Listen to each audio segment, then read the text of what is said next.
Good morning dear students. आज हम लोग स्टार्ट करेंगे सल्फोनिक एसिड। सल्फोनिक एसिड्स का जनरल फॉर्मूला होता है RSO3H, जहाँ पे R हमारा एल्काइल ग्रुप भी हो सकता है और R हमारा एराइल ग्रुप भी हो सकता है। इनके नोमेनक्लेचर की बात करते हैं तो हम इनको लिख सकते हैं इधर तो हम या फिर R ग्रुप को हम लिख सकते हैं एज एन एल्काइल या फिर एराइल, उसके पीछे लगा सकते हैं सल्फोनिक एसिड, या फिर हम उसको कंप्लीट एल्केन की फॉर्म में लिख सकते हैं और उसके बाद लिख सकते हैं sulphonic acid. For example CH3SO3H, इसको हम दो तरीके से लिख सकते हैं। पहला मिथाइल सल्फोनिक एसिड और मीथेन सल्फोनिक एसिड। उसके बाद नेक्स्ट है हमारा CH3CH CH3SO3H, इसको हम लिख सकते हैं आइसोप्रोपाइल सल्फोनिक एसिड या फिर 2 प्रोपेन सल्फोनिक एसिड। जब हमारा एरोमेटिक पार्ट रहेगा तो बेंजीन SO3H, इसको हम लिखेंगे बेंजीन सल्फोनिक एसिड। उसके बाद अगर हमारा है मतलब इसमें CH3 अटैच्ड है फोर्थ पोजीशन पे, तो इसको हम लिख सकते हैं पैराटोल्यूइन सल्फोनिक एसिड। और अगर पैरा पे हमारा OH ग्रुप रहेगा तो उसको हम क्या लिखेंगे, पैराफिनॉल सल्फोनिक एसिड। अब बात करते हैं इनके मेथड्स ऑफ प्रिपरेशन की। पहले हम इसको बना सकते हैं ऑक्सीडेशन ऑफ थायोल से, यानी कि जब थायोल लेते हैं RSH, उसको हम ऑक्सीडाइज करते हैं तो हमारे पास दो पॉसिबिलिटी होती हैं। या तो वो सल्फ़र ऑक्सीडाइज होकर उससे ऑक्सीजन अटैच हो जाएगा सल्फ़र और हाइड्रोजन की बॉन्ड के बीच में, तो वो या तो वो बना लेगा सल्फिनिक एसिड या फिर वो बना लेगा RSSR, यानी कि di alkyl di sulphide bond उसमें आ जाएगी।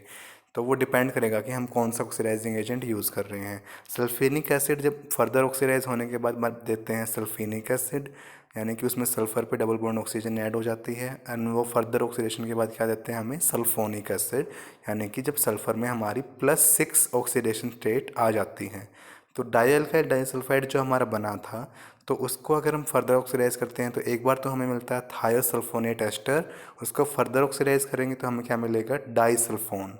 अब डाईसल्फोन को भी हम ऑक्सीडाइज करते हैं तो अभी हमें क्या मिल जाता है, हमारा सल्फोनिक एसिड। तो यहाँ इससे मतलब हमने देखा कि हम थायोल्स के ऑक्सीडेशन से क्या बना सकते हैं, हम अपना सल्फोनिक एसिड। जैसे जैसे हम R ग्रुप डिफरेंट लेंगे तो हमें डिफरेंट डिफरेंट सल्फोनिक एसिड मिल जाएंगे।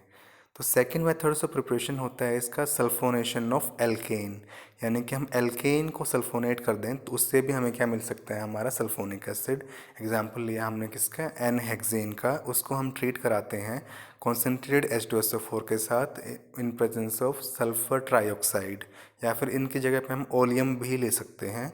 और 330 केल्विन पे जब टेम्परेचर रिएक्शन होती है तो हेक्सेन की सेकंड पोजीशन पे सब्स्टिट्यूट हो जाता है कौन सा ग्रुप, सल्फोन ग्रुप SO3H। तो क्या फॉर्मेशन किसका होता है, हेक्सेन 2 सल्फोनिक एसिड।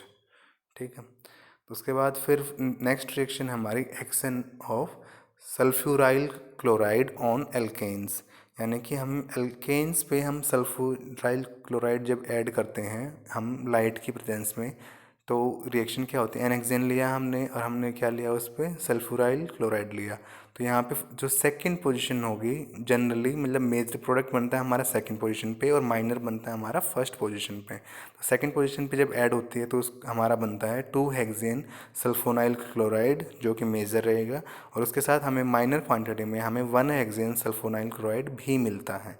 तो जब इसको हम हाइड्रोलाइज कर देते हैं, हाइड्रोलाइज करने से हमें क्या मिल जाएगा, जो Cl ग्रुप है वो कन्वर्ट हो जाएगा किसमें, OH में। तो हमें क्या मिल जाएगा, हेक्सेन 2 सल्फोनिक एसिड जो कि मेजर रहेगा, और hexane 1 sulphonic acid in minor quantity हमें मिल जाएगा। फिर हमारी नेक्स्ट रिएक्शन है स्ट्रैकर रिएक्शन। ये इसमें क्या करते हैं हम एल्काइल हैलाइड लेते हैं कोई भी, उसकी रिएक्शन करवाते हैं सोडियम सल्फाइड के साथ और फिर हीट करते हैं। तो यहाँ पे फॉर्मेशन होता है RSO3Na प्लस का। तो यहाँ पे क्या होता है, और साथ में हमारा क्या निकल जाता है, सोडियम हैलाइड। जब इसको हम हाइड्रोलाइज करते हैं तो हमें क्या मिल जाता है, हमारा एल्केन सल्फोनिक एसिड। फिर नेक्स्ट रिएक्शन है हमारी addition of sodium bisulphite to alkenes, यानी कि हम इसको जब एल्कीन पे ऐड करते हैं तो ऑक्सीजन और पेरोक्साइड की प्रेजेंस में रिएक्शन हो रही है, तो सीधी सीधी बात है कि एंटी मार्कोनिक ऑक्सीडेशन होगा।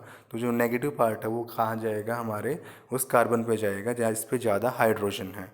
तो नेगेटिव पार्ट कहाँ चला गया, हमारा CH2 के साथ, तो SO3Na ग्रुप वहाँ पे चला गया, और हाइड्रोजन कहाँ जाएगी, हमारी CH के पास, तो वहाँ पे क्या बना लेगी, CH2। फॉर्मेशन किसका हुआ, सोडियम प्रोपेन सल्फोनेट। अब सोडियम प्रोपेन सल्फोनेट को हम जब हाइड्रोलाइज करेंगे तो हमें मिल जाएगा हमारा प्रोपेन सल्फोनिक एसिड। फिर लास्ट है हमारी preparation of aromatic sulphonic acid. Aromatic sulphonic acid बनाने के लिए हम बेंजीन लिया, हमने बेंजीन पे रिएक्शन करी हमने किसकी, SO3 के साथ H2SO4 की, और 333 केल्विन टेम्परेचर रखा तो हमें मिला बेंजीन सल्फोनिक एसिड। अगर हमारा जो बेंजीन ग्रुप है या फिर एराइल फंक्शनल ग्रुप है उस पे अगर वो एक्टिवेटेड नहीं है, यानी कि वो नॉर्मल है, तो हमें टेम्परेचर हाई रखना पड़ेगा। अगर वो ग्रुप एक्टिवेटेड है, हाईली रिएक्टिव है, तो हमें टेम्परेचर लो टेम्परेचर पे भी हमारी रिएक्शन हो जाएगी। तो सेकंड है टोल्यूइन के साथ हमने देखा तो H2SO4 की प्रेजेंस में हमें क्या मिलेगा, पैरा टोल्यूइन सल्फोनिक एसिड, जो कि मेजर रहेगा और हमारा ऑर्थो माइनर क्वांटिटी में बनेगा, क्योंकि जिसमें स्टेरिक हिंड्रेंस की वजह से हमारा पैरा फॉर्म डोमिनेट करेगी। ठीक है। जब हम फ्यूरान का या फिर पायरोल का करते हैं तो उनकी ये रिएक्शन हम करते हैं पेरिडीन के साथ और हमारी सल्फर ट्राइऑक्साइड के साथ। तो फॉर्मेशन किसका होता है, हमारा फ्यूरान 2 सल्फोनिक एसिड। अगर इसकी जगह पे पायरोल होगा तो क्या बना लेगा, पायरोल 2 सल्फोनिक एसिड। फिर बात करते हैं हम इनकी फ़िज़िकल प्रॉपर्टीज़ की। फ़िज़िकल प्रॉपर्टीज़ में ये जो हमारे एलिफेटिक सल्फोनिक एसिड होते हैं ये कलरलेस लिक्विड होते हैं, उनका लो में या फिर हमें क्या मिलते हैं, लो मेल्टिंग सॉलिड मिलते हैं। लेकिन जो एरोमेटिक होते हैं सल्फोनिक एसिड वो कलरलेस क्रिस्टलाइन सॉलिड होते हैं और जो कि क्या होते हैं, हाईली हाइग्रोस्कोपिक इन नेचर होते हैं। यानी कि ये अपने आसपास से जो हमारा मतलब वाटर मॉलिक्यूल्स होते हैं सराउंडिंग्स में उनको एब्जॉर्ब कर लेते हैं और मतलब ये मॉइस्चर एब्जॉर्ब करते हैं बेसिकली। ठीक है। तो जो ये हमारे सल्फोनिक एसिड होते हैं ये एज ए डिस्क्रीट मॉलिक्यूल मिलते हैं हमें, क्योंकि इनमें हाइड्रोजन बॉन्डिंग नहीं होती जो कि हमारी कार्बोक्सिलिक एसिड से ग्रुप में होती हैं। ठीक है। जो कि एग्जिस्ट करते हैं एज डाइमर। ठीक है। इनका मेल्टिंग पॉइंट लो होता है और इनका क्योंकि इनके कॉरस्पॉन्डिंग कार्बोक्सिलिक एसिड से, क्योंकि इनके बीच में हाइड्रोजन बॉन्डिंग नहीं होती जो कि हमारी कार्बोक्सिलिक एसिड्स के बीच में होती हैं। ठीक है। फिर उसके बाद हम बात करेंगे इनकी केमिकल प्रॉपर्टीज़ की। केमिकल प्रॉपर्टीज़ में सबसे पहले आता है हमारा एसिडिक नेचर। ये बिहेव करते हैं एज ए स्ट्रॉन्ग एसिड, जैसे हमारा सल्फ्यूरिक एसिड होता है ठीक उसी तरह से ये भी सल्फ्यूरिक एसिड के ऑलमोस्ट इक्विवेलेंट इनकी एसिडिक स्ट्रेंथ होती है। तो हमारा ये जो एल्केन सल्फोनिक एसिड है हमने लिया वाटर में डिज़ोल्व करेंगे तो क्या बनाएगा हमारा sulfonate ion plus H3O positive. यहाँ पे वाटर में जो H प्लस है वाटर गेन करेगा और यहाँ पे फॉर्मेशन करेगा किसका, H3O पॉजिटिव का। ठीक है। तो जो ये हमारा है ये रहेगा सल्फोनेट आयन, या इसमें होगा हमारा रेजोनेंस स्टेबलाइजेशन। जो ये नेगेटिव चार्ज ऑक्सीजन पे है ये हमारा 3 ऑक्सीजन पे डिस्पर्स हो सकता है बड़े आराम से, और इसमें हमारे पास हमें मिलते हैं 3 रेजोनेटिंग मतलब स्ट्रक्चर मिलते हैं जो कि तीनों के तीनों क्या होते हैं, इक्विवेलेंट होते हैं। ठीक है। जो हमारे सल्फोनिक एसिड होते हैं ये हमारे स्ट्रॉन्ग एसिड होते हैं कार्बोक्सिलिक एसिड से, और जैसे कि क्योंकि कार्बोक्सिलिक एसिड जो हमारा बनाता है क्या बनाता है, कार्बोक्सिलेट एनाइन बनाता है जिसमें 2 ही इक्विवेलेंट रेजोनेटिंग स्ट्रक्चर होते हैं। कार्बोक्सिलिक एसिड लिया हमने, वाटर में डिजोल्व किया, कार्बोक्सिलेट एनाइन बना और साथ में क्या बनेगा हमारा H3O positive ion hydronium ion बनेगा। RC ये जब नेगेटिव है, ऑक्सीजन पे जो नेगेटिव चार्ज है वो 2 ऑक्सीजन पे डिस्पर्स हो सकता है। तो कंपैरेटिवली रेजोनेटिंग स्ट्रक्चर हमारे ज़्यादा बन रहे हैं हमारे सल्फोनिक एसिड के केस में, इसलिए ज़्यादा स्ट्रॉन्ग एसिड कौन सा है हमारा सल्फोनिक एसिड। तो ये एसिड है तो ये हमारा बेस के साथ रिएक्शन करेगा, तो NaOH के साथ रिएक्शन हो रही है तो फॉर्मेशन किसका हो रहा है हमारा RSO3 नेगेटिव Na पॉजिटिव का, और साथ में हमें क्या निकल जाएगा हमारा वाटर मॉलिक्यूल। ठीक है। और इसमें दूसरा रहेगा हमारा RSO3 सोडियम बाइकार्बोनेट के साथ, यहाँ पे भी फॉर्मेशन होगा हमारा RSO3 नेगेटिव Na पॉजिटिव का, यानी कि सोल्ट का फॉर्मेशन होगा। साथ में क्या निकल जाएगा हमारा CO2 गैस निकलेगी और वाटर मॉलिक्यूल निकलेगा। ठीक है। फिर सेकंड रिएक्शन हमारी फॉर्मेशन ऑफ एसिड क्लोराइड। तो एसिड क्लोराइड हम 2 तरीके से बना सकते हैं, या तो हम सल्फोनिक एसिड की रिएक्शन कर लें थायोनाइल क्लोराइड के साथ, या फिर हम इसकी रिएक्शन कर सकते हैं हम हमारे फॉस्फोरस पेंटाक्लोराइड के साथ। तो दोनों ही केस में हमें क्या मिलता है, एल्केन सल्फोनाइल क्लोराइड मिलता है, और हमारे थायोनाइल क्लोराइड के केस में SO2 गैस यानी कि सल्फर डाइऑक्साइड गैस निकलती है और HCl मॉलिक्यूल मिलता है हमें। और यहाँ पे फॉस्फोरस पेंटा क्लोराइड के केस में हमारे POCl3 बनेगा और साथ में क्या हमें मिलेगा, हमें HCl मॉलिक्यूल मिलेगा। ठीक है, तो पहले जो हमारा ये सल्फोनाइल क्लोराइड बना है इसकी रिएक्शन हम अगर अमोनिया के साथ कराते हैं, 2 मॉलिक्यूल लेते हैं अमोनिया के, तो हमें मिलता है यहाँ पे एल्काइल सल्फोनामाइड और साथ में क्या मिल जाएगा हमें, अमोनियम क्लोराइड। तो अगर सल्फोनाइल क्लोराइड की रिएक्शन हम अल्कोहल के साथ देखते हैं तो बेसिक मीडियम में तो हमें मिलेगा एसिड प्लस अल्कोहल क्या देता है हमें, एस्टर। तो एल्काइल सल्फोनिक एस्टर मिलेगा, साथ में water molecule and Cl negative ion.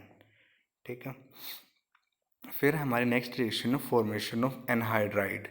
Anhydride का फॉर्मेशन देखते हैं तो 2 मॉलिक्यूल जब इसके लेते हैं हम सल्फोनिक एसिड के, उनको हीट करते हैं फॉस्फोरस पेंटाऑक्साइड की प्रेजेंस में, तो हमें क्या मिलता है, हमारा एल्काइल सल्फोनिक एसिड एनहाइड्राइड। ठीक है, तो ये था हमारा, ये सिमिलर होता है हमारे, अगर हम कार्बोक्सिलिक एसिड लें और उसको हीट करें तो वहाँ पे भी क्या मिलेगा, हमें एनहाइड्राइड मिलता है। ठीक है, फिर हमारी लास्ट रिएक्शन एंड में replacement reaction of arene sulphonic acid, यानी कि जब हम सल्फोनिक एसिड जो ग्रुप होता है वो इजीली लीव कर जाता है, वो काफ़ी बल्की ग्रुप है और वो इजीली एक गुड लीविंग ग्रुप है। तो यानी कि हम जब बेंजीन या फिर हमारे पास एरोमेटिक रिंग होती है तो उस पर हमारा अगर सल्फोनेट ग्रुप है तो वो उसको ईजिली हम लीव करा सकते हैं, उसको मतलब उसको रिप्लेस कर सकते हैं दूसरे ग्रुप के साथ। तो वो इसकी सिंथेटिक यूटिलिटी काफ़ी ज़्यादा है। पहली रिएक्शन है हमारी replacement bye OH group. OH के साथ हम कैसे रिप्लेस करेंगे, हम लेते हैं यहाँ पे सोडियम बेंजीन सल्फोनेट, उसकी रिएक्शन करवाते हैं हम सोडियम हाइड्रोक्साइड के साथ। तो 573 पे हीट करते हैं तो हमें पहले क्या मिलता है, सोडियम फिनॉक्साइड मिलता है और हमें सोडियम सल्फाइड मिलता है और वाटर मॉलिक्यूल मिलता है। अब सोडियम फिनॉक्साइड को हम HCl के साथ ट्रीट कराएंगे तो हमें मिल जाएगा phenol plus sodium chloride. Second reaction हमारी replacement by NH2 group. NH2 को से रिप्लेस कराने के लिए हम इसकी रिएक्शन कराते हैं सोडामाइड के साथ, यानी कि NaNH2। सेम टेम्परेचर पे रहेगा तो हमें मिलेगी एरोमेटिक अमीन मिलेगी, प्राइमरी अमीन इस केस में, और हमें क्या मिलेगा साथ में, सोडियम सल्फाइड। ऐसे ही सिमिलरली हम इसको रिप्लेस करा सकते हैं हमारे CN ग्रुप के साथ। CN ग्रुप के साथ रिप्लेस कराने के लिए हमें रिएक्शन करवानी पड़ेगी सोडियम साइनाइड के साथ, सेम टेम्परेचर, हमें मिलेगा एराइल साइनाइड और साथ में क्या मिलेगा हमें, सोडियम सल्फाइड। अगर हम हाइड्रोजन से रिप्लेस कराते हैं तो हाइड्रोजन रिप्लेस करने का मतलब क्या है कि हमारा सल्फोनेट ग्रुप हट जाएगा, उसकी जगह पे हाइड्रोजन आ जाएगी। इस रिएक्शन को क्या बोलते हैं हम, डीसल्फोनेशन। तो हमने लिए लिया उसको वाटर के साथ ट्रीट किया, HCl की प्रेजेंस में हीट करेंगे तो हमें मिल जाएगी हमारी एरीन और साथ में हमें सोडियम सल्फाइड। अगर यहाँ पे हम बेंजीन लेते हैं तो हमें, मतलब बेंजाइल ग्रुप लेते हैं तो यहाँ पे हमें बेंजीन मिल जाएगी। ठीक है, तो फिर नेक्स्ट रिएक्शन हम रिप्लेस करा सकते हैं इसको SH ग्रुप के साथ, यानी कि थायोल बना सकते हैं। तो हमने लिया हमारा एरीन, सोडियम एरीन सल्फोनेट, उसको रिएक्शन करवाई हमने सोडियम मार्केप्टाइड के साथ, तो हमें क्या मिलेगा, एरीन थायोल, जिसको हम थायोफिनोल भी बोल सकते हैं, और साथ में क्या मिलेगा हमें, सोडियम सल्फाइड। अगर हम ने हेलोजन के साथ या फिर हम नाइट्रो ग्रुप के साथ भी सब्स्टिट्यूट कर सकते हैं। फॉर एग्जांपल हमने पैराफिनॉल सल्फोनिक एसिड लिया, उसको ट्रीट कराया किसके साथ, HNO3 के साथ, कंसनट्रेटेड नाइट्रिक एसिड के साथ हीट करा के। तो यहाँ पे हमें पहले तो मिलेगा 2, हमारी 3 और 5 पोजीशन पे इसका रहेगा, मतलब सब्स्टिट्यूशन होगा, NO2 ग्रुप यहाँ पे आ जाएगा। उसके बाद फर्दर इसी को कॉन्सेंट्रेटेड नाइट्रिक एसिड के साथ हीट करते हैं तो हमारा SO3H ग्रुप भी रिप्लेस हो जाता है किसके साथ, NO2 ग्रुप के साथ। यहाँ पे फॉर्मेशन किसका होता है हमारा, 2,4,6 ट्राई नाइट्रोफिनॉल, जिसको हम क्या बोलते हैं, पिक्रिक एसिड। इसको पिक्रिक एसिड इसलिए बोलते हैं क्योंकि इसमें आप देखोगे ध्यान से कि कोई आपका एसिड फंक्शनल ग्रुप नहीं है, ये क्या है, हमारा फिनोल ही है, फिर भी हम इसको एसिड बोलते हैं। इसको एसिड इसलिए बोलते हैं क्योंकि जो इस पे 3 हमारे इलेक्ट्रॉन विड्रॉइंग नाइट्रो ग्रुप लगे हुए हैं, तो ये क्या करते हैं कि जैसे ही हमारा जो फिनोल का H लूज़ करता है तो O नेगेटिव बनता है, हमारा फिनोक्साइड आयन का फॉर्मेशन होता है, वो रेजोनेंस से हाईली स्टेबलाइज्ड होता है क्योंकि हमारे पास बेंजीन रिंग पे क्या है, हमारे 3 electron strong electron withdrawing group, जो उस एनाइन को काफ़ी ज़्यादा स्टेबलाइज कर देते हैं और इसकी स्ट्रेंथ जो होती है वो बिल्कुल एसिड के कंपेरेबल हो जाती है। तो इसलिए इसका नाम क्या है हमारा, पिक्रिक एसिड। और लास्ट रिएक्शन है हमारी सल्फोनिलिक एसिड। जब हम लेते हैं तो उसको ब्रोमीन के साथ ट्रीट कराते हैं नाइट्रिक एसिड के प्रेजेंस में, तो फॉर्मेशन होता है हमारा 2,4,6 ट्राई ब्रोमो एनिलीन का। यानी कि हमारा जो सल्फोनिक एसिड ग्रुप है मतलब उस वो भी रिप्लेस हो जाएगा ब्रोमीन के साथ, और बाकी जो हमारी अमीन ग्रुप के दोनों ऑर्थो पोजीशन पे भी क्या आ जाएगी, हमारी ब्रोमीन सब्स्टिट्यूट हो जाएगी और हमें क्या मिल जाएगा, 2,4,6 ट्राई ब्रोमो एनिलीन।